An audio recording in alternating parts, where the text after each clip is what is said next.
अस्सलाम वालेकुम वरहमतुल्लाहि वबरकातुहू। दोस्तों आउं अनीसन अब्बासी मां जेकर मुंहिंजो चैनल पहिरियों दफ़ो ॾिसी ऐं ॿुधी रहिया आहियो त बराए महिरबानी मुंहिंजे चैनल खे सब्सक्राइब कंदा, बेल आइकन खे क्लिक कंदा ऐं जेकॾहिं मुंहिंजी ऑडियो पसंदि अचे त उनखे लाइक कंदा ऐं कमेंट बॉक्स में पंहिंजी राय खां आगाह कंदा। किताब जो नालो आहे ख्वाबनगर, साईं मुहबत ऐं हयाती रमज़ूं। मुसनिफ़ महमूद मुग़िल, छपींदड़ अमरता पब्लिकेशन, अमरता छापघर, हैदराबाद सिंध। छपराईंदड़ ढोल फ़कीर फाउंडेशन सिंध। छापो पहिरियों जून 2021 ईस्वी। तुंहिंजी रमज़ सोणा मां छा सम्झां, ज़िंदगी सीनू भरिजी आयो आहे। परॾेही पखियुनि जा शागिर्द मौसमुनि जे मुरझण साण रुख़सत थी रहिया आहिनि। डिसंबर जी सर्द हवाउनि में जाम शोरो अखियुनि में उदासनि जा टिम टिम कंदड़ ॾीआ झरकाए वींदड़नि खे अलविदा चई रहियो आहे। जेके कुझु साल अॻु मुरकंदड़ महकंदड़ चहिरनि सां हिते आया हुआ, उन्हनि मां अलाही केतिरा उदासियुनि जे रिदाउनि खे वेड़ियो हर हर कंध खे वराए पस मंज़र खे ॾिसंदा दूर वञी रहिया आहिनि।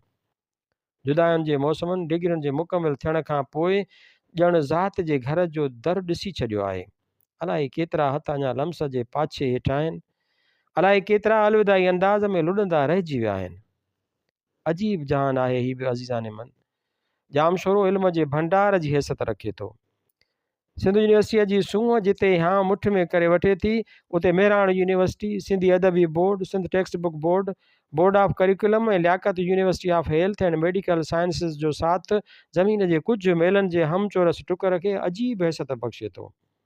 अखियुनि में अनेक ख्वाब खणी अलड़ जवानियूं ॾेढी ओरांगीनि थियूं। अलाही केतिरा ख्वाब साबिया सां मेलाप करे सघनि था। अलाही केतिरियूं अखियूं वरी ख्वाबनि जे पेचरनि ते रुलंदे खिला ॾांहुं निहारण में मशगूल थी वञनि थियूं। फ़तेह ऐं शिकस्त साहब पंहिंजे वजूद जी हिते कुझु सालनि में ई भरपूर दीदार कराए थी। अमली ज़िंदगीअ ॾांहुं विखूं खणंदड़ वजूद बेअमली जे ख़ौफ़ में वकोड़जी पंहिंजे एतमाद खे ॻोल्हींदा रहनि था। हिते माण्हू अचे त इल्मु पिराइण थो, पर किताबी इल्म खां वधीक खेसि पंहिंजे ज़ात जे इल्म इरफ़ान खां आगाही मिले थी। टुटे बि थो त जुड़े बि थो, बसि नसीब नसीब जी ॻाल्हि आहे। हयाती रुगो किताब त नाहे न, हयाती त किताबनि खां ॿाहिरि बि घणो कुझु आहे। अखियुनि जा आबखोरा भरिजी आया हुअसि। हल्की वधियल शेव में झुकियल ॻिचीअ सां हिन मोबाइल जे बटण सां खेॾंदे चयो, सर उहो ॾींहुं बि अची वियो आहे। अॼु खां जुदाई मुक़दर आहे। यूनिवर्सिटीअ में आख़िरी ॾींहुं आहे। अॼु त पंहिंजो मोबाइल नंबर ॾियो। को तीर हुयो, तफ़ंग हो। नंढड़ी ॻाल्हि जे चोटीअ ते बाहि जी ॼर हुई। को आतिश फिशां ॼण फाटी पियो। यादि आयुमि खेसि मूं ई मना कई हुई, छाकाणि त मां पंहिंजनि शागिर्दनि खे पंहिंजो सेल नंबर न आहियां ॾींदो। उहा ॿी ॻाल्हि आहे त उहो खाउन ॻुझो रही न सघंदो आहे। अलाए किथां कंहिं न कंहिं हीले वसीले सां उहो हथु करे ई वठंदा आहिनि। उहो को एॾो वॾो मसइलो कोन्हे, पर बहरहाल पंहिंजे औलाद खे खाराइबो सोनो गिरव आहे ऐं ॾिसबो शींहं जे अख सां आहे। सो पंहिंजे शागिर्द खे नंबर ॾियणु अलाए छो अजीब लॻंदो आहे। अलाए केतिरा कम अहिड़ा हूंदा आहिनि मौजूद ख़वातीन हज़रात जेके असीं न करणु चाहींदा आहियूं, जेतोणीकि उन्हनि जे करण में का कबाहत न हूंदी आहे। ऐं मथां वरी केतिरा ई कम अहिड़ा बि हूंदा आहिनि जेके असीं कंदा रहंदा आहियूं, जेतोणीकि उन्हनि जे करण में का बि चङाई न हूंदी आहे। हिते हिन सैर अंगेज़ इलाइक़े में उमिरि अज़ीज़ जा तक़रीबन 40 साल गुज़रण खां पोइ हलंदड़ दौर में उहो अहसासु शदीद थी वियो आहे त हिते इल्मु हासिलु कंदड़ इल्म सां गॾु मुहबत में बि शिदतुनि सां वेसा रखनि था। हयाती जा गुज़िरियल आख़िरी 14 साल पंहिंजी अज़ीम दर्सगाह जी ख़िदमतुनि में गुज़रिया आहिनि ऐं अलाए छो हाणे उहा सोच गहरी पई थींदी वञे त शागिर्दनि में हाणे तालीमी इदारो ॼण प्रेमनगर जी जाइ वठी पियो थो। हिते इल्मु हासिलु करण लाइ ईंदड़ जवानियुनि खे अंदर में उहो बि अहसासु कर खणंदे महसूसु थिए थो त हयाती उते ॿिया बि अनेक मोड़ मुड़ी सघे थी। कंहिं न कंहिं जो साथ किथे बि नसीबु थी सघे थो। ज़िंदगी हिकदमि मटिजी सघे थी। हाणे उहो सभु पहिरीं बि हो। ईअं न आहे त उहा सोच का दौरे जदीद जी पैदावार आहे, पर हाणे हिन दौर जी मीडिया सभिनी सोचुनि खे कमाल बणाए छॾियो आहे। ज़िंदगी हिकदमि सुसी वई आहे। ईअं ई जीअं काटन जो निकोर कपिड़ो पाणी चोराईंदो आहे। जे उन खे बिना पाणीअ मां लॻाइण जे दर्जीअ खे ॾेई छॾिजे त सिबजण खां पोइ पहिरें धोप खां पोइ वॻो वरी पहिरण जहिड़ो नाहे रहंदो। असां सां बि हाणे उहा कार थी वई आहे। असांजी सोच जी काटन बिना धोअण जे सिबजे थी ऐं नतीजे तौर वजूद जो वॻो सुसी वञे थो। उहे सभु जेके हिते अचनि था, उन्हनि मां केतिरनि खे टेलीविज़न जे स्क्रीन्स ते हथ हथ में ॾेई हलंदड़ उन्हनि जोड़नि जी यादि तंग कंदी रहंदी आहे, जंहिंजो मुक़दर सुॾका ऐं आऊं हूंदा आहिनि। उहो सभु ॼाणंदे बि उहो सभु करण जी कोशिशि कंदा आहिनि।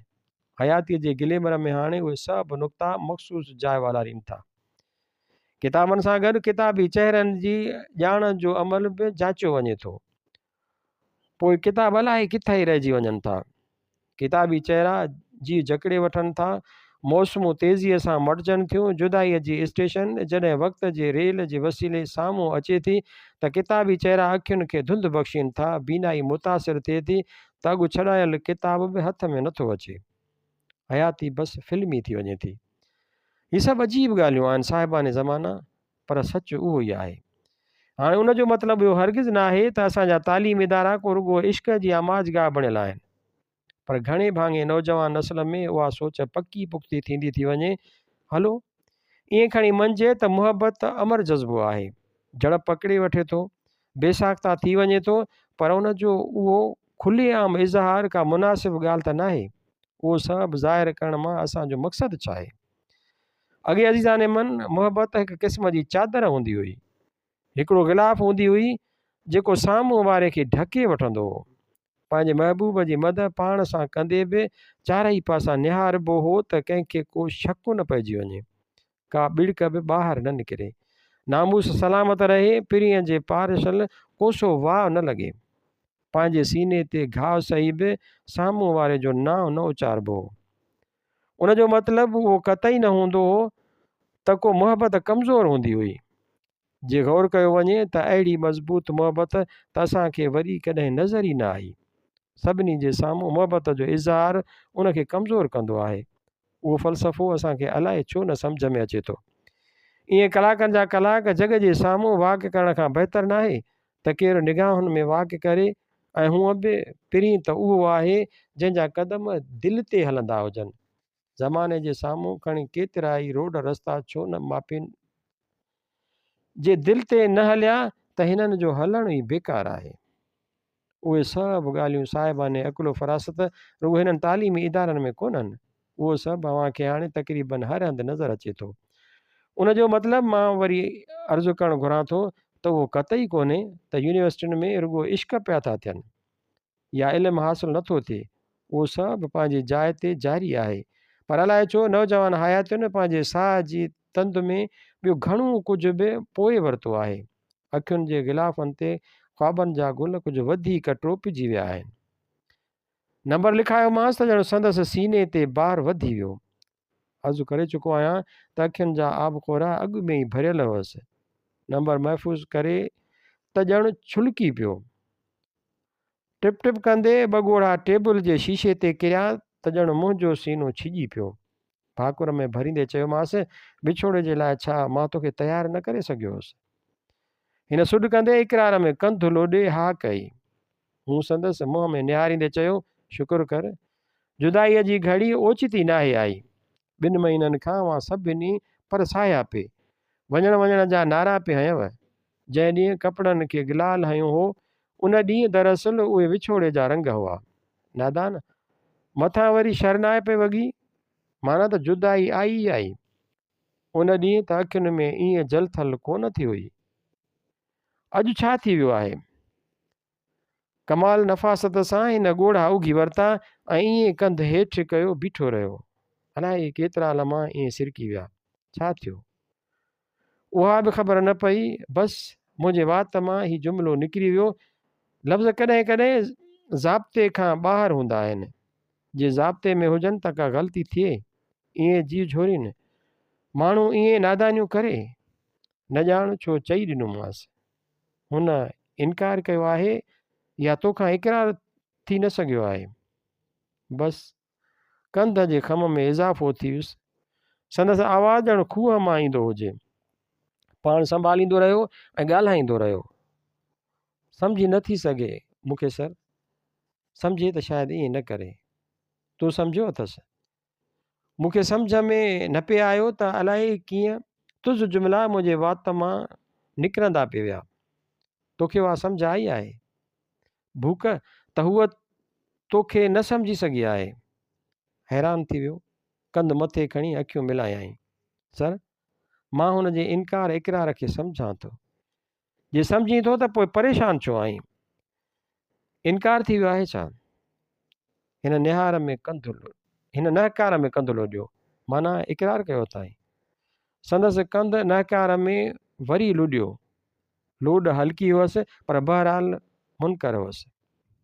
सोचण लाइ वक़्तु घुरियो अथई सर। चवे थी ज़मानो ॾिसां पोइ फ़ैसिलो कयां। हेतिरा साल सोचण लाइ काफ़ी न हुअसि छा सांवरा? हाणे कहिड़ो ज़मानो ॾिसणो अथसि?